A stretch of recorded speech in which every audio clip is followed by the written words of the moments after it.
Hi there, I'm BHS from BHS Desk. Um, the short version of this announcement is that I'm canceling the playthrough of Doki Doki Literature Club, effective immediately. Now, as to why I'm doing this, as it said in the warning screen at the beginning of the video, this will go into spoilers and it will go into sensitive topics, so I'm going to put up a banner at the bottom of the screen here. When you see that banner, that's when I'm going to go into the heavy stuff. Now, it has to do with Sayori's story, particularly at the end of the first route of the game. Now, I want to stress that I'm canceling the playthrough not because of the game, and the game is not at fault. It's because of me. I was first diagnosed with clinical depression when I was 12 years old, and Sayori's reveal of her depression, the portrayal of it, and her suicide hit way too close to home for me. And to that end, I don't think that I would be comfortable playing through the rest of the game, and that wouldn't be entertaining for all of you to watch the remainder of the playthrough. Those of you who know me, I worry I might be coming off sounding like somewhat of a hypocrite, because I do have a noted fondness for my nightmare fuel. I love Madoka Magica and School Live and that sort of deceptive horror beneath the cutesy facade. That's normally my stock in trade. I love that sort of thing. I love it when a story can surprise me. This, with Doki Doki Literature Club, is different. Those of you who watched Part 3 may have seen that when Sayori revealed her depression, that it really threw me for a hell of a loop. The portrayal of her depression was just too close to home for me. It's too real.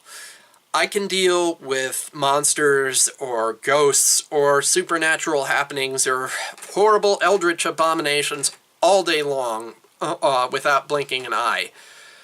Mental illness is something that's just too close to reality for me. So the game, I want to stress again, is spectacular. It's ambitious, it's amazing at what it does, and if, as I've said before, the function of art or fiction is to get an emotional reaction, to draw an emotional reaction out of the viewer or the reader or whoever, or the audience, whatever, then it's a triumphant success. You can see by the emotional reaction that it got from me in parts 3 and 4 that it's doing its job.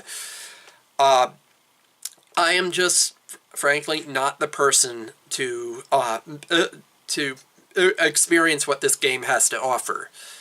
So, to that end, as I said, I am canceling the playthrough. I'll be starting a full playthrough of Tales of Symphonia this following Sunday after this video goes up at the usual time. Thank you all for your patience and for your understanding, and thank you to all of those who showed up for the stream for the past month or so. You've all been great. I hope that coming forward honestly with this is helpful to at least some of you out there. I can't be the only one who was severely affected by Sayori's depression and suicide. If for any reason you are depressed, clinically, and if for any reason you've considered suicide, I can only ask you from the bottom of my heart to please seek professional help. I would honestly not be here without the therapy and support that I've gotten from over the years, and that's I think that's part of the reason why the scene affected me so deeply. Because I've been there. You know, I've been way too close to what Sayori went through more than once in my life. It's not something I like to discuss. I believe that I should keep my mental disabilities private. I'm not the kind of person who goes around, you know, talking about, I'm depressed and I'm proud. I'm autistic and I'm proud. I'm OCD and I'm proud. Those things are true.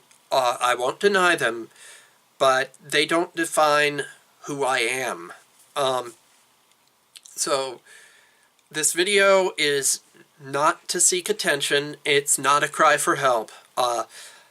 Those of you who worried about me last night, I want to stress that I'm fine. I'm going through a relatively good patch right now, in fact. I just, I'm not the person to continue the playthrough. That's all there is to it. Thank you very much for your patience and for your support.